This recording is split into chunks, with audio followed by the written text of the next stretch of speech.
Hey guys, Gareth97 again, this time with a review of the 100 scale Vigna Zirah from the Silhouette Formula F91 series. And this is an upgrade of the Vigna Zirah, both canonically and also model kit wise. Starting off with the colors, we get a very awesome red, and then topped off with a very dark gray. And if you ask me, there isn't any color scheme cooler than red and black, except maybe black and gold, but hey. So those are the two main colors we're getting for the machine, and it's also just one shade of dark gray. All the dark gray is the same, all the red is the same. The only other color plastic we get is the visor, which is a dark blue, and we're not just getting one, we're getting two different visors, but more about that later. So all the other colors you see are stickers, and we do get a fair amount of stickers. So these two are for the legs, then we got two here on his, I guess we can call those earpieces, and this one goes on top here. These two go onto the V-fin, another extra piece we get. Then two for each of the crests. We get these yellows there and there, and also on the back we have the same yellow ones. The yellow and gray ones here, the yellow there. The gray here is actually a pot, which was extremely surprising, to be honest. I wasn't expecting to have, well, such a nice little detail, and the same goes for these gray parts here. Those are also all plastic. Gotta be honest, I was pleasantly surprised when I noticed that. And that about does it for all the stickers. Well, oh no. I almost forgot about the most important stickers here, the one that I haven't used, and that's the one for this visor. Now let's have a look at that visor. You can see it's very nice, reflective. And then when we look at the normal Vigna Zirah, it's a bit on the dull side. So what did they do? They both use blue visors. They both use a white sticker behind it.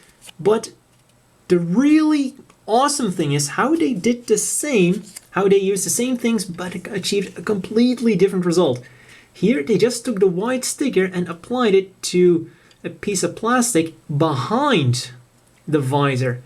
Here, what you may not be aware of is, when I peel this off, what is behind it is actually a metallic gray. So instead of applying it to something behind the visor, they actually applied it to the back of the visor, giving us a very cool shiny finish. So that is awesome for so many reasons. Not only does it give an awesome glare, but also it helps to eliminate that kind of empty feeling that you might get with kits such as the heavy gun here, because yeah, at the end of the day you can still kind of see through it, and you will see that it is essentially a hollow plastic head, whereas this, with its very cool finish, definitely does not give that vibe. So really got to give Bandai props here for using actually the back of the stickers for something as awesome as that. I honestly never would have thought of that.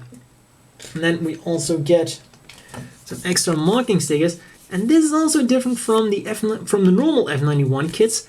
These are peel-off stickers as opposed to the water slide decals we get with the older F91 kits. My only guess is that since they also included peel-off stickers with the master grades, is that, well, peel-off stickers are a little bit more appealing to, I guess, casual model kit builders, whereas waterslide decals are a little bit harder to use, they're somewhat messier, so I guess at this point Bandai decided to go for the more casual model kit builder and give us a little bit of an easier solution, I guess. And then again, waterslide decals are easier to correct, because hey, once you stick this on, if you're gonna pull it back off, it's not really gonna go back on that easy, but then these do stay on easier as opposed to water slide decals. Well, you win some, you lose some. That is all well, these are also the usual ones you'd expect. Warning, thruster, please don't step here. A cool Zeta symbol. There's some more crossbow vanguards. and whatnot. Now we're going on to the articulation. The head goes up, down, and well, I really don't like turning it, and you can immediately see why. Because what they did here is it's on a plastic peg as opposed to it's on a polycap peg. And when I pull this off, it'll immediately become clear. So it's really an unpleasant feeling turning it around because, as you can see, this is entirely a polycap. So when you're turning it, it always feels like you're twisting it off, and that, yeah, it's really extremely unpleasant. I really wish they would do it as with the other kits, just have a polycap round thing on a normal plastic peg. But yeah, it does turn around all the way. I'm just not going to do it because it feels really off. And the arms, as usual, turn around all the way, go up nicely like so. Little bit forwards and backwards. So you turn like, I should turn like that a little bit more. Then turn around above the elbow. Bend at one joint for a little less than 90 degrees. Hands are on ball joints. We'll wiggle around, turn around, and do everything a ball joint does.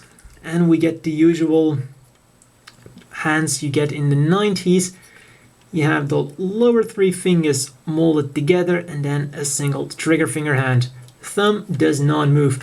So these are kind of like an early version of the Gundam Wing hands, the G Gundam hands, and the Gundam X hands. And turns around all the way. Very nice like so. And also a little bit forwards and backwards if you extend it a little bit. And that is actually very nice. Putting that back on. Unfortunately, no back skirts, but we still get a decent amount of outwards movement. And forwards, also nicely like so, and backwards like so. So, leg movement, not too bad really. Then the knees are double jointed, but that's about all we're going to get. So yeah, not even 90 degrees, not even close to 90 degrees. And that for a double joint, well, that could have been a lot better, right? Also, it's on a ball joint, so a little bit left and a little bit of rotation going on. This foot guard here, it goes up and down, and the feet are on ball joint, so forwards all the way like that, backwards nicely like so, a little bit side to side. And somewhat of a rotation going on, but that's really not a lot.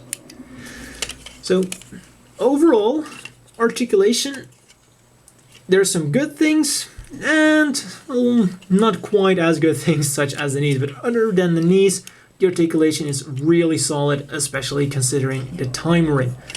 And then we're going to start off the accessories with these VSBRs on the back, which also have quite a nice movement range. So it's on a hinge here and then on another hinge here, but this also goes a little bit inwards and outwards, just to give it a little bit extra posability. So this goes out, this slides open to reveal the trigger. And then you can comfortably grab hold of it. Just slide that back. So this is also quite interesting. If the trigger finger would decide to become a little bit on the loose side, which is definitely a possibility, well, you can just close this and clamp it in between. And I gotta say, that does look really, really good. And frankly, these VSBRs look a lot better as is than the VSBRs of the F91. Just put that in there. And actually, this guy already has all the accessories he should have. You don't need any more than that, but there's still a lot more to come. Other than the VSBRs, we also get a standard issue beam rifle. And the little unfortunate thing is that it's the same one as the Vigna Zirahs. Now, why is that a problem, you ask? Well, it's literally the same, even down to the peg. That's still not a bad thing. What is a bad thing is, well, we've got a peg here, but Bandai kind of forgot to put a hole in the arm. So this peg is pointless and will actually kind of get in the way when he's holding it. So what you gotta do is either drill a hole in the arm or remove the peg. But at the end of the day, that's not really a big deal. So it's just a little bit unfortunate that they simply forgot about putting a hole in the arm. But hey, we can get around it. You can hold it nicely like so. And oh yeah, we also have a movable handle. And if you're willing to put in a little bit of effort, thanks to those shoulder joints, he can relatively easily hold it with both hands. Actually, a little bit more than relative. He can very easily actually hold it with both hands. Other than the beam rifle, we also get 2 beam sabers, unlike the Vigna Zirah, and that is really nice. Of course, it's a little bit of a downer that it's just solid plastic, but hey, it's definitely better than nothing. And oddly enough, we also get an inactive one, which actually cannot be stored anywhere on the mobile suit. Now that is also, well, a little bit unfortunate, but you could always try to jam it in there if you really don't want to use it. No, let's get that out of the way. And it also fits in the hand. It fits in the hand rather nicely if you don't forget to close the damn hands. Just put that in there. And I guess that extra unactivated one is a pretty nice extra if you want to do a diorama or maybe stop motion animation. So it's nice that we get it anyways. And as you can see, it fits into the hand rather nicely. But of course, you gotta also remember that these hands do kind of tend to wear out over time, and also depending, well, they also vary from one kit to another. It's very possible that you get one kit with 2 extremely good hands, but then there's also, albeit a small chance that you get a kit with extremely weak hands. So yeah, you gotta be a little bit lucky with kits of this age, but you could always use a glue trick for that. But putting all that aside, other than the beam sabers, we also get one more accessory, and that is the fantastic beam shield. These are always beautifully detailed on the F91 kits, and it's no exception here with the Silhouette Formula F91 kits. But there is one thing they did extremely well for the beam shield this time, and that is it can rotate. It really seems like a mundane improvement, but remember how many of the F91 kits that had beam shields actually had problems wielding them. So it's such a small thing Bandai did, but such a great result, because you'll also see that, pop it in, you'll also see that once it's in there, you can't really hold it straight, you have to put it at a certain angle, but thanks to the movable shield, it won't look bad. Also, gotta warn you, it's a little bit tough to remove, but even though, well, it definitely looks harder to remove. When I looked at it, I thought that this was going to be impossible to remove, but if you pry a little bit, you'll eventually get it off. And there we go. As you see, because of these movable flaps here, which can go down and all the way ridiculously up like that, having them in normal configuration makes it, well, a little bit awkward to hold the shield, and that's probably not going to be too great for the peg either. But when you put it at a little bit of an angle, just like so, that shield is going to look awesome. Now, oh yeah, you also get these, of course, but I've already shown them.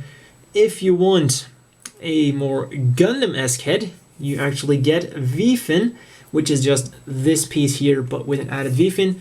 And instead of just a normal visor, we get the dual eyes that the Gundams come with. And of course you also get a sticker right here, so you can have that awesome shine from behind. And those are all of the normal accessories that we get, but because this is a remold, well, because it reuses one runner from the Vigna Zirah, we do have a few junk parts. And most of these are of course completely unusable. This is unusable, but yeah, these are also unusable, but these two, I guess you could technically glue them on somewhere to have an extra vent or an extra thruster. So these, if you're willing to do a little bit of modification, well, those 4 parts could actually come in handy for something. As always, the inevitable question is, do you want to buy this? And for 1,000 yen, it's an absolute yes. This is by far one of the best deals of the entire F91 series that I can think of. The original F91s and the Solid Formula F91 kits included.